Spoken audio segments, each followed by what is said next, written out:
Welcome in. It is Big Ten Today. We are presented by Rally House on this Tuesday. It is great to have you with us.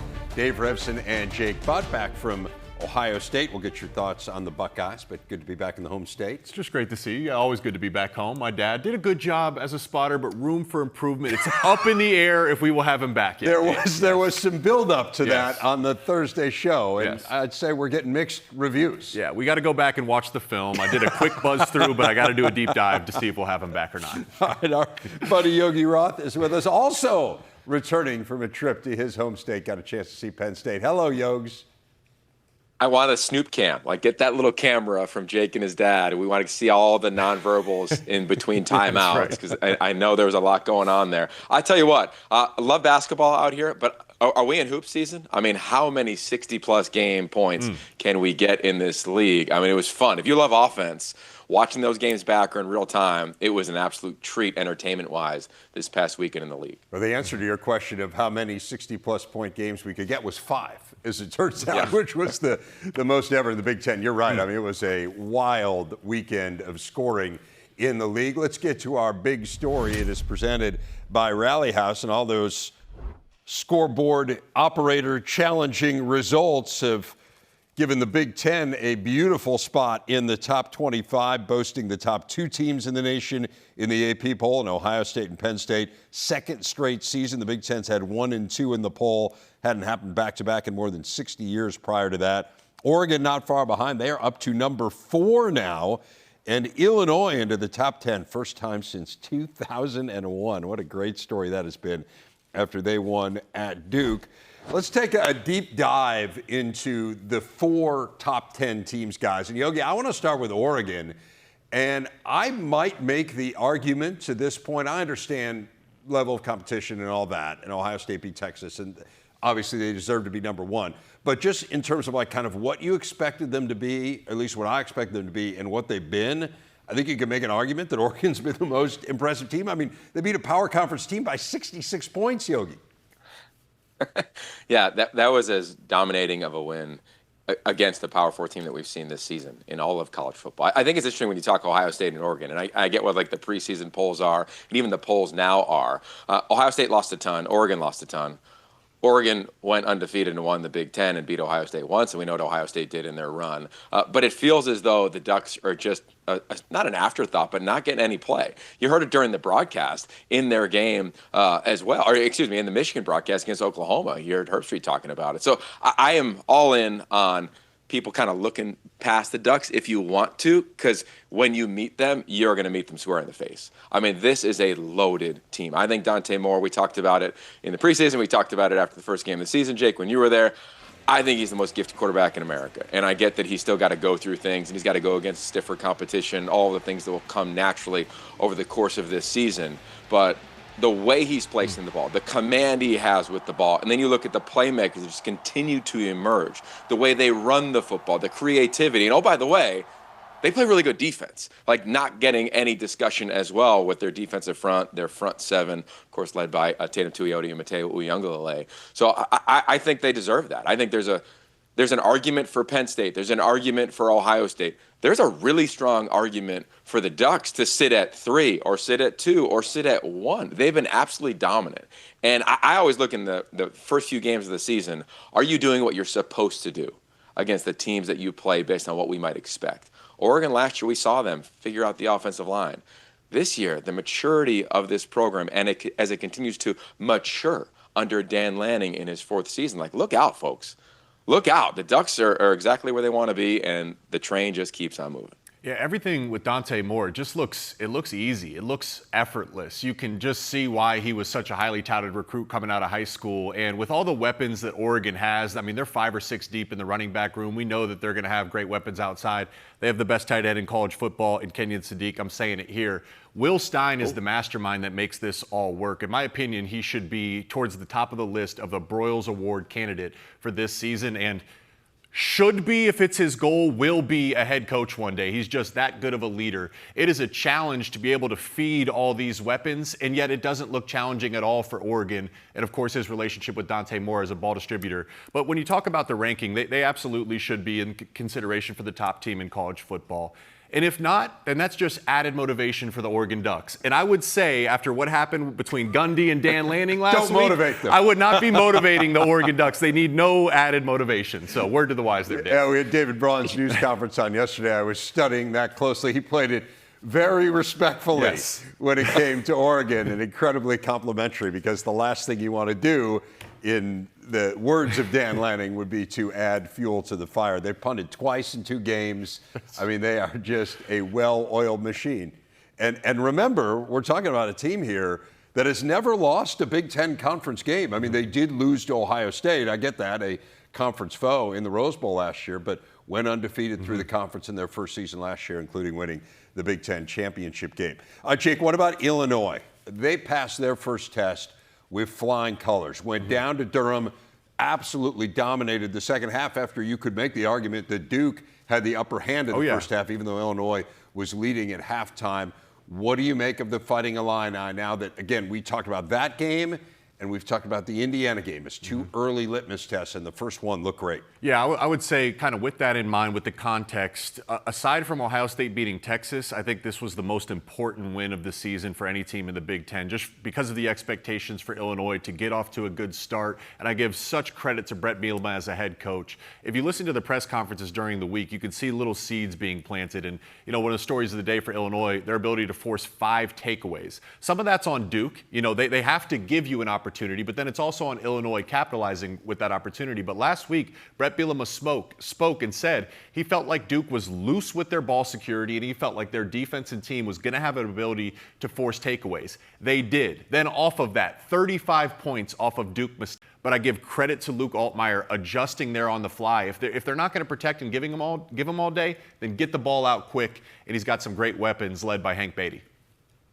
I'll tell you what, I want to also give you, talk about Will Stein. How about Barry Lenny Jr.? You go back and you watch this game with no sound on, and the timing, the spacing, the anticipation.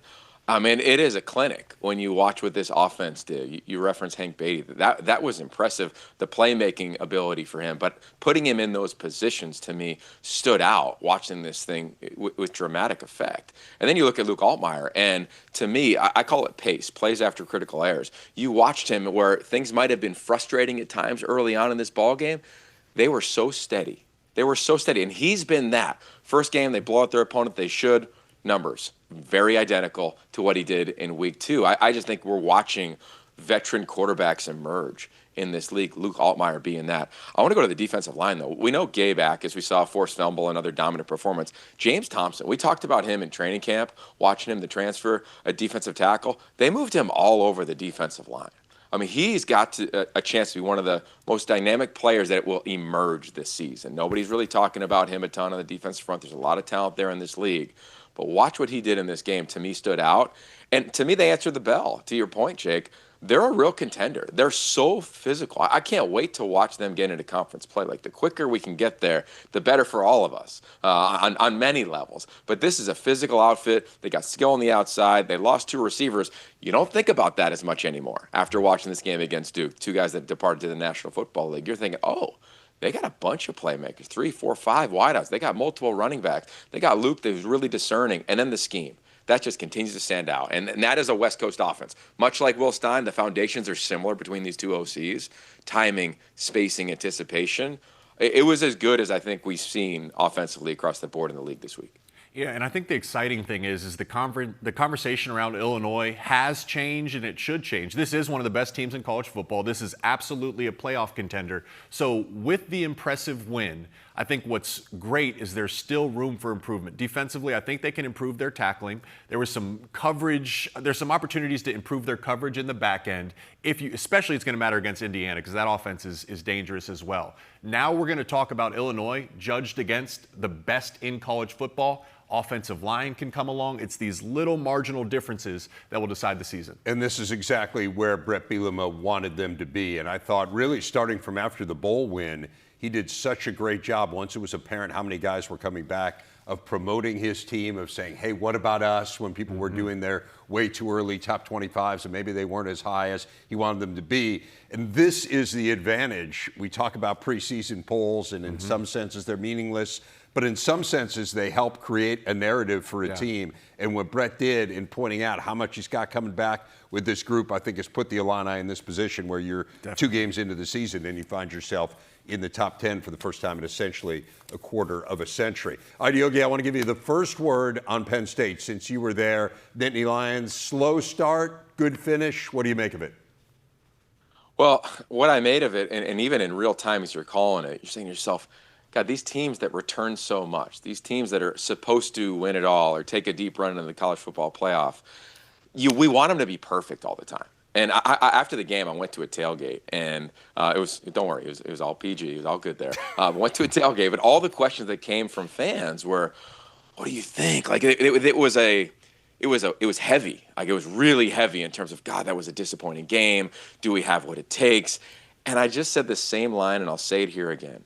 Take a beat, and if you have some friends in Eugene, if you have some friends in South Bend, even in Columbus, give them a holler. Ask them what it was like in week 2 a year ago, or what it was like in midseason a year ago. Ohio State was not clicking on all cylinders. They weren't just drilling people. The final score might have looked like it did in Saturday in Happy Valley, but a lot of games didn't feel that way when you watched them.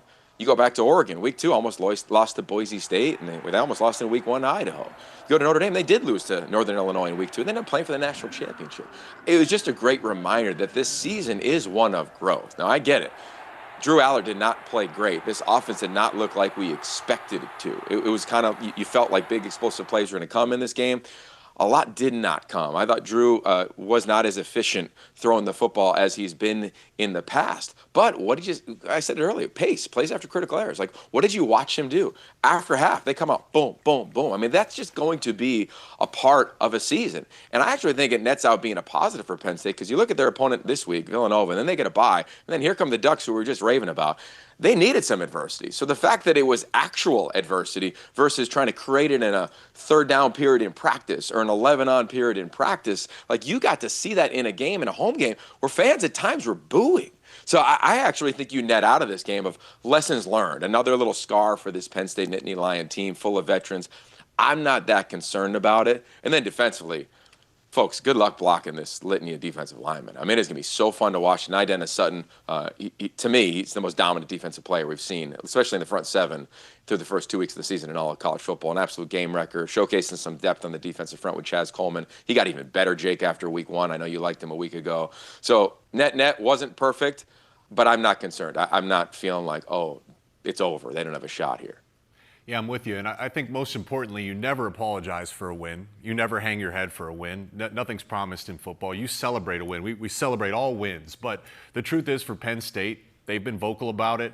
We've been vocal on our camp tour. The goal is, it's not a mystery. They want to win a national championship. And when that's your goal, every single game, even every single practice, at the end of the day, when you lay your head down at night, you say, as an individual and as a team, was that to a national championship standard? And Drew Aller, Penn State, James Franklin, they would say this themselves, that the performance this past weekend wasn't to a national championship standard. And I like what you said, though, Yogi, because both are true. There's still an opportunity to adapt. Ohio State had to draw a fork in the road. It was later in the season after the Michigan loss, but because of the adversity, that propelled them to higher heights. So I look at this offensive line, and I was so impressed at the camp tour. I said, man, this could be the best offensive line in college football with that running back duo. They should absolutely dominate, and we haven't quite seen it yet. Great. It's great to play football with a chip on your shoulder, especially when you're trying to get physical in the run game. The other thing is red zone scoring is very telling about an offense. Yeah. So their touchdown percentage in the red zone, 93rd in the FBS. They have a 55% touchdown rate. Everything gets harder down there, which puts a premium on your ability to dominate in the front and get easy yards in the run game. I believe that they will respond. I believe that they will get better. But I think it's going to have to come from the leaders in the locker room to look at one another and say, guys, we are capable of more. Let's go put it on tape. Yeah, I'm with you, man. I can't wait to watch them in 3rd down situations, specifically on offense. They struggled 3rd and 4th down converting. At like halftime of the game, you know what it's like to call games. You're like, man, the flow of this game just kind of feels funky. And then you look at the numbers, and they were not impressive on 3rd and 4th down. Coach Franklin referenced it at halftime, referenced it in his postgame, and even earlier this week. So I think they'll clean it up because, to your point, they have all the tools. It's not like they don't have the players, right? They go 7, 8 deep on the offensive line. They can start in this league and have great success. They've got multiple tight ends that I think will continue to emerge and evolve. You just got to play a little bit cleaner at times. And I think that's a little bit of everybody. So I kind of like it because a couple guys had a drop. A couple guys missed in pass pro. Some guys thrive. Like, I think there's enough to go around, praise and blame, that's just going to allow them to keep growing. So, I think they'll look back on this game and be like, okay, it's a pretty good lesson for us. And sorry, Villanova, you're going to have to deal with the repercussions of that lesson. But that's what's going to prepare them for Big Ten play, which will come in a couple weeks. It speaks to how talented this team is and what they're capable of for this to be the narrative after such a dominant victory. Right? We've always had, Jerry and Howard and I have talked for 18 years of doing this, that we judge Ohio State on a different level because the clearly articulated goal is national championships. And I think whether Penn State is coming out and overtly saying we want to win a national championship, it's the hope and expectation of their fans, and we're judging them on a national championship level. And to Yogi's point, 3 of 12 on third down. To your point, 6 of 11 so far, touchdowns in the red zone. You think about the Ohio State game last year, critical red zone possession where they weren't able to get it done. That's going to be the difference this year. So that's Penn State where Yogi was. We'll give you the first word on Ohio State where you were. We were wondering, what's this offense going to look like? I mean, Coach Day came out and was very blunt. He said they were intentionally conservative against Texas, and I thought what he said to us was true, that you can ruin a quarterback before they have a chance to get their season started. So they were really intentionally conservative for Julian, but they felt mentally he checked every box. So we knew going into this game that they were going to open things up. And what did he do? Everything. 18 and 19, he completed his first 18 passes. And it's not just the completion, though. He has like an Olympic archer level of accuracy. It's the ball placement. He had a back shoulder fade touchdown to Carnell Tate down in the red zone that was like a hand-delivered package right up to his receiver. And, of course, they got weapons. And then, I understand the opponent, but what Matt Patricia does on the defensive side of the ball, he is going to be a force to be reckoned with for opposing quarterbacks. Caleb Downs had an interception where there's a bunch of bodies at the line of scrimmage. Good luck figuring out who's coming and who's dropping, and then they have the guys to make the plays. And then the fun thing about this game, Yog, one last thing, is you get to see the depth. In the Texas game, there just hadn't been enough trust built to play the younger guys. But we know they're excited about Mylan Graham. His first catch, he breaks a tackle and goes down the sideline. You see why he's so special. And then the running back room, Bo Jackson. If there's a rematch of Ohio State-Texas later in the season, I would not be shocked if Bo Jackson is the leading ball carrier in that game because we saw flashes of special this weekend. Isn't it fun just to say Bo Jackson, too? Like when you're calling the game. It's fun to at running back, it's as good as it gets. But I'm with you, man. A great job on the broadcast. I mean, obviously you guys had to go deep in your bag. Grambling had no shot in this game, and Ohio State took advantage of that. And to me, the efficiency is what stands out, regardless of opponent. Off coverage, can you take what the defense gives you? They want to bring pressure, can you run a combination route and have a tight end down the seam for a touchdown? Like, those are the things that just continue to take a next step. And you're right on Julian. I mean, he is elite. He is elite. I love what you said, Olympic archery or Olympian archery. That's good, man. I might use that later on in the season. But you're right. That's who he was. He and Dante Moore, two of the most accurate quarterbacks I've seen at the high school level, at the Elite 11. They're showcasing it again here in big-time Big Ten play. So they'll just keep evolving. And then you're right on defense. I mean, it is going to be so hard. I know we're going to get to Michigan, but when you're a young quarterback and you have to identify who are the 4 defensive linemen, who is the linebacker I'm going to set a protection off of. Good luck when Caleb Downs is lined up over the guard, let alone if you can see him or not. And then it's to your weak side, to your left as a quarterback. I mean, again, 2 weeks in a row, we see it from Matt Patricia. He's just going to get his best 11 on the field and put them in a bunch of advantageous situations for the Buckeyes, not so much for the offense. So I wonder if teams are going to try to run tempo against them moving forward. You got to try to find a way to make it as simple as you can offensively when you're viewing what you're going up against. And Matt Patricia knows that, right? So he's got answers as well. So it'll be really fun to watch. And I think that's the treat in some of these blowouts is you're seeing just really cool scheme. You're seeing guys set up in positions to not only maximize their ability, but then you're seeing the ability of the entire defense. And again, they lose so much. They lose that entire defensive line. And we're looking at Ohio State saying, whew, look out, they might run it back again. So it is fun when we talk about these 4 teams, because I think all 4 of them, God, how lucky would it be to get them all to play each other this year? I know it doesn't necessarily happen in the regular season, but I hope it does in some form or fashion, because they are 4 teams that I think have separated themselves a little bit in the early going. And you talk about the level of competition, Yogi. It does ramp up a little bit this week. Ohio University, remember they gave Rutgers a heck of a game, nearly beat them. Oh. They did beat West Virginia this past week. And Parker Navarro, we saw him. He is a excellent quarterback who's going to give defenses some challenges. So maybe a little bit of a ramp up in level of competition for Matt Patricia's defense this week. You're right. Brian Smith, the head coach, I've known him for 20 years, man. He's a former player at Hawaii. He was at Washington State for a long time. His roots are Mouse Davis roots, which means like it's in the run and shoot. It's going to be really fun to watch this offense get moving. I mean, it was fun to watch them in their first 2 games of the season. We saw that. Huge win. Big props to him. But look out. It'll be a fun test in that regard. It'll be one of the first ones we'll want to watch back on Sunday. And Jake, you're going to be on the call in Ann Arbor, Michigan, and Central Michigan, along with Jeff Levering and Brooke Fletcher.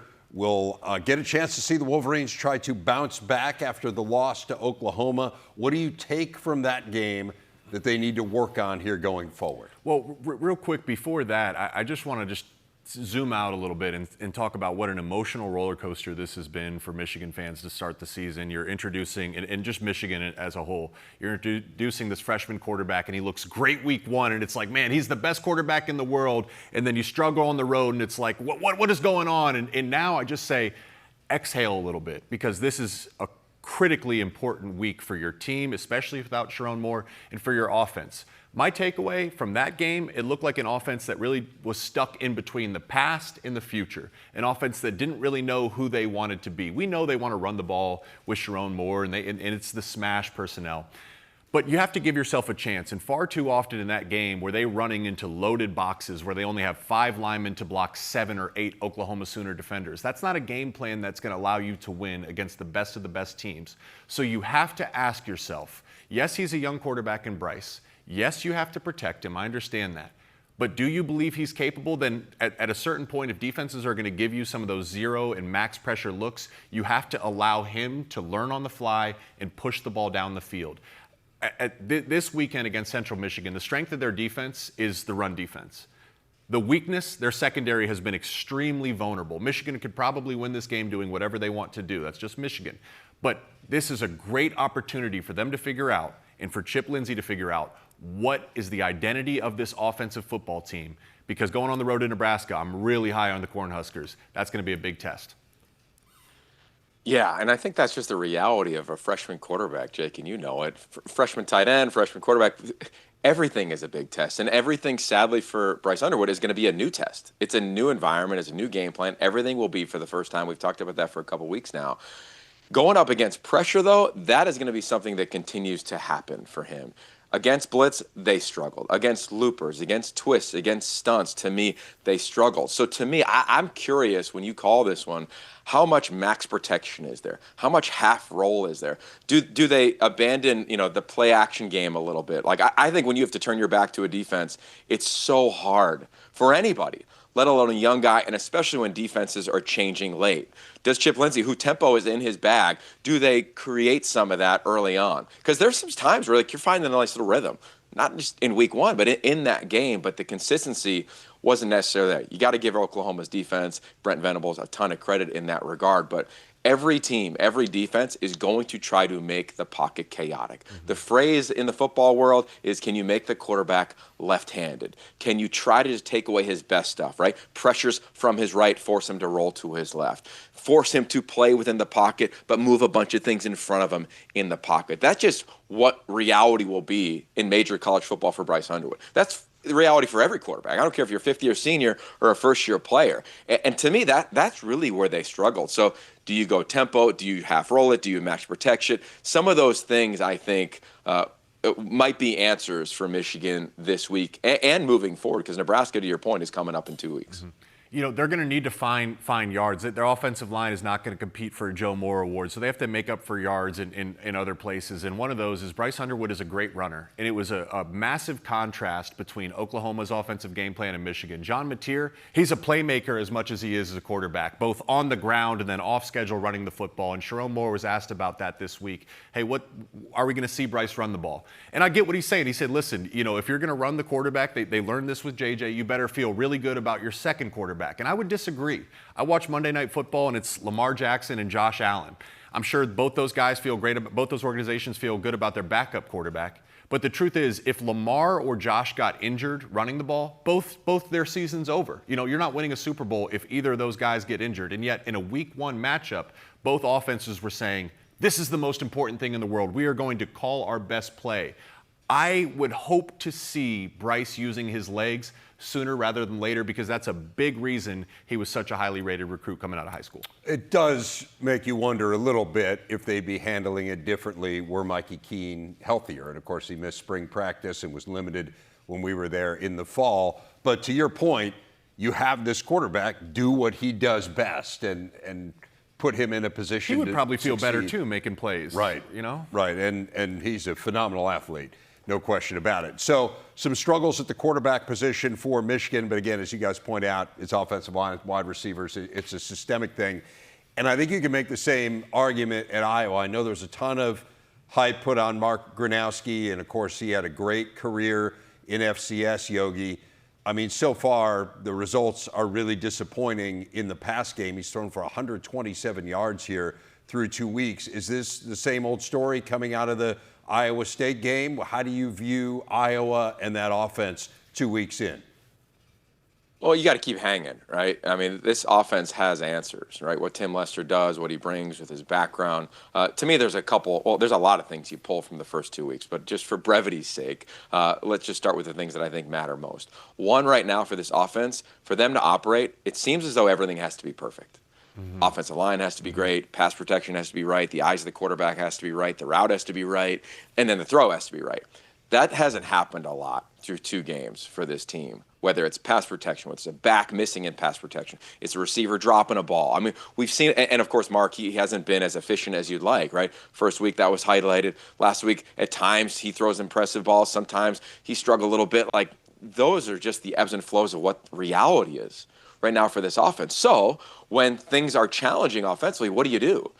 If you're Iowa, you run the football. And to me, that's where I think this team even struggled a little bit in their game over the weekend. The offensive line wasn't, I think, what we thought, Jake, when we were there for training camp. Dave, I remember we were watching it, we're saying, okay, this front is real. And I still think they are real, but it's one of these things you have to just continue to develop. Let's remember, training camp is not a ton of full contact. Iowa, there is. I mean, it's a very physical training camp, at least from what my eyes told me and what the history that you all shared with me. So that was a little bit surprising.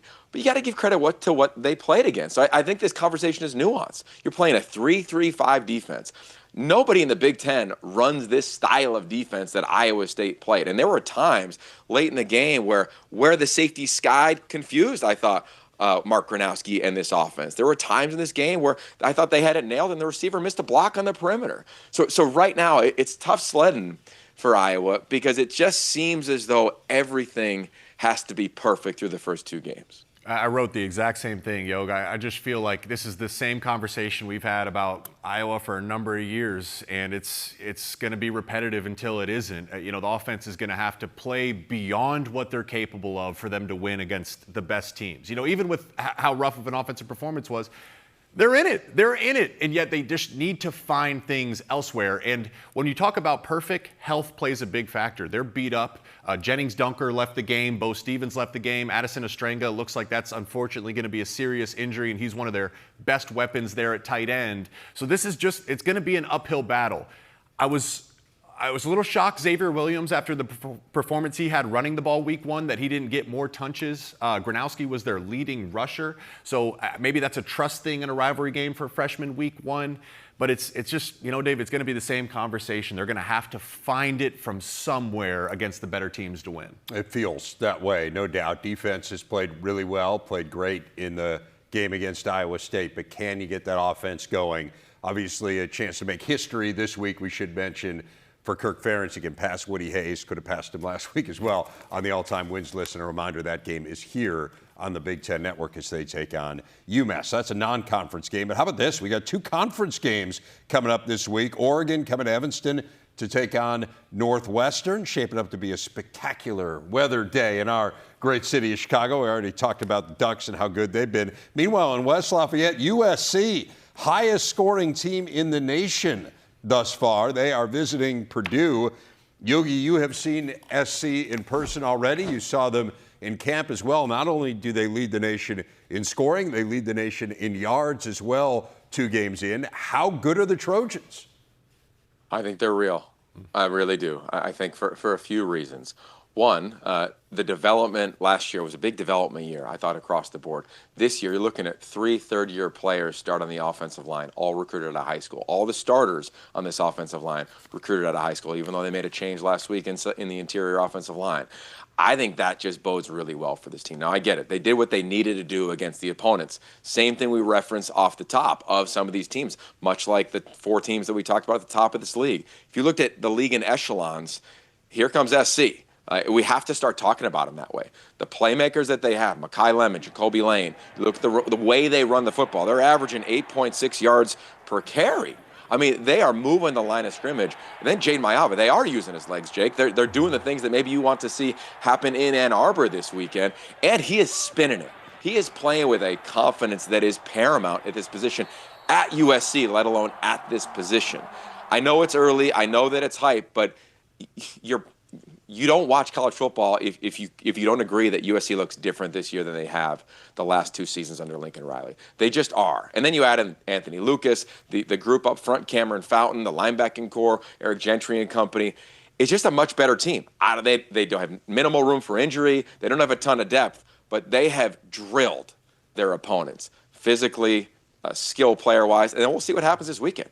Barry Odom, how fun is this? He recruited Jaden Mayava. He was the Mountain West Player of the Year on offense as a freshman for him and this team at UNLV. Like, this is going to be great. And he's a defensive guy. So the XO side of this thing, when they kick it off on Saturday, is going to be incredible. Hey, and Lake McCree is a pretty good tight end too now, Yogi. There we go. You gave him a shout out after week 1 for overcoming the injury. I mean, they just got weapons all over the place. That's going to be expected with Lincoln Riley. The number one thing that gives me confidence and that I'm most excited to see is this defense. And Danton Lynn told us it was such a big hire for them to go out and get Danton Lynn. We knew it would take time. It's this slow process of getting the right bodies and the right personnel to run his scheme.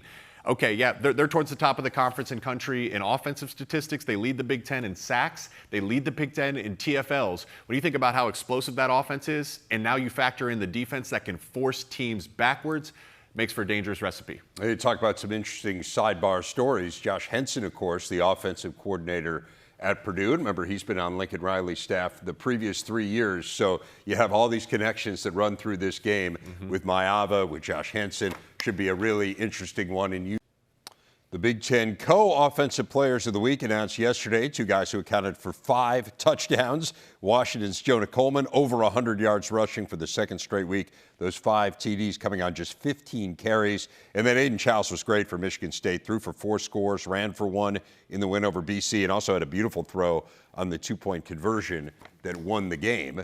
That gets us to our quarterback spotlight. And Yogi, I know you're getting set to call Michigan State against Youngstown State this week. What do you see as you've studied your film study with Childs? Well, the catalog of throws that he has is endless. I think that was the most impressive thing of watching the game against Boston College. And then I think there's a phrase in quarterback play that it was originated from Mike Leach, but I love it. And it's, can you just try easy? Can you basically just be boring and take the little things? I saw him wow the country in that late game in overtime, of course, but I also saw him do the simple things. Good play action pass. You look at the way, the mechanics that he plays the position at, really impressive. That to me is a huge jump. And then the discernment, decision making is paramount, of course, for them to have success. Really impressive in year 2 as a starter under Jonathan Smith. We've seen a wide range of Childs, and it's been the consistency has been the biggest challenge. And if you were to show college football fans who Aiden Childs is at his best, you would show them the film last week against Boston College. Of course, it's the 5 total touchdowns, but most importantly, taking care of the football, 0 sacks. And every great quarterback, the best quarterbacks have a go-to guy. His relationship with Nick Marsh is extremely dangerous. How about that slant route that he hits 3rd and goal and Nick Marsh fights for the yards? And then he hit Marsh for a touchdown off play action. And I think that kind of sums up the day. He had a ton of time to throw the ball on that play action explosive touchdown to Nick Marsh. It's not all on Childs. Can they protect him? Can they keep him clean so he has the confidence to stay in the pocket and make good decisions? It takes everybody. He has made the good decisions. Remember last year he tied the Big Ten high with 11 interceptions. We saw on the graphic, seeing it right now, he's yet to throw a pick. Great start. So far this year. Fabulous start indeed. Nebraska, 68 zip over Akron. Speaking of fabulous, Dylan Raiola, we're really starting to see him settle in now with Dana Holgorsen as the OC. Last year didn't have a single game where he threw for over 300 yards, 364 yards this weekend against Akron. It's just, you can see a guy that's poised, that's confident, that's comfortable. Raiola is the engine of this Nebraska offense and really the engine of the team. He's the clear leader that guys look to in critical situations. But it's his accuracy, nearly 80% completion rate. He's finding the right guys, he's getting the ball out quick, and he's throwing it on target. Again, 6 touchdowns, 0 interceptions. That's the decision making. But how about this? Dana Holgorsen challenged his offense after the Cincinnati game. He said, we need more explosive plays. 700 yards, 68 points. That is pretty explosive by my definition, Yogi. Yeah, I would agree with that. Look, some quarterbacks play catch, some play quarterback, and Dylan Raiola is playing the position as well as anybody, I think, in this league. When you look at the little things, like my favorite play of the game was when he handed the ball off because he timed with the motion so beautifully on a slide run that went for a touchdown with Emmett Johnson for 47 yards. When he's doing things under center, you're watching him with his eyes, manipulating hook defenders, safeties, all the things that, to me, allow a quarterback to lead a team to a Big Ten championship. I mean, the hype for Nebraska is through the roof.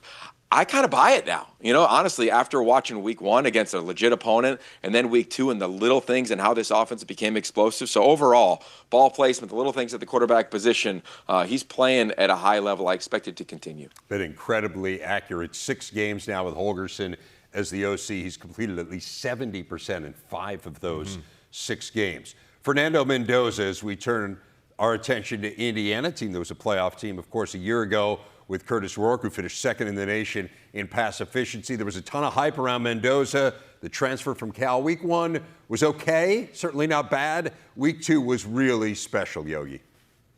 Yeah, look, most quarterbacks who transferred in for the spring that were experienced didn't necessarily light it up in their first game. Why? Again, it's this narrative. Everything is for the first time. First time hearing Mike Shanahan call plays and Chandler Whitmer in your ear.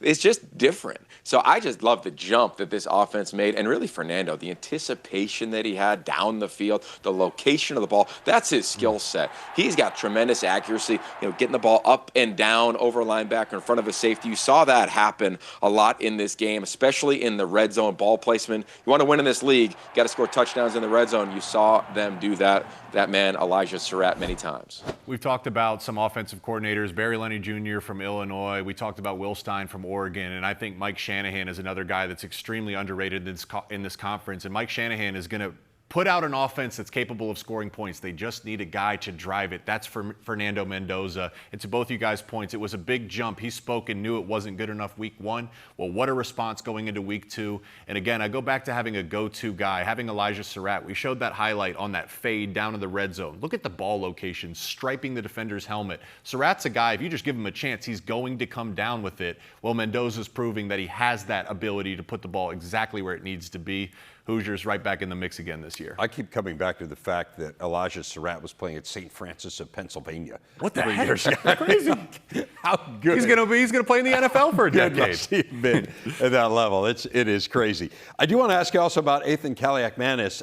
Rutgers is not as good defensively, at least early on, as you would expect them to be necessarily. And Greg Schiano's talked about it being a work in progress. But man, their offense has improved by leaps and bounds, and they're going to outscore some people. Man, he's made the biggest jump of any quarterback in the conference. His career completion percentage was right about 54%, and there's 3 years of data to show that that's who Kaliakmanis is. Well, to start this season, he's completing 75% of his passes. That is a massive jump. I think that number will come down as they play better teams, but even if he's completing 65 or 68%, that is a huge, huge jump. And just like we've said for every quarterback, he has great weapons. Some of those fade routes to KJ Duff being a big, strong receiver down the field, that requires ball location and ball placement. Cali McManus has it. And to your point, Dave, Rutgers, I never thought I'd see the day that they're winning games by scoring points in shootouts. That's probably going to be their formula this year. And if Cali McManus continues to play at this level, Rutgers should win a lot of games.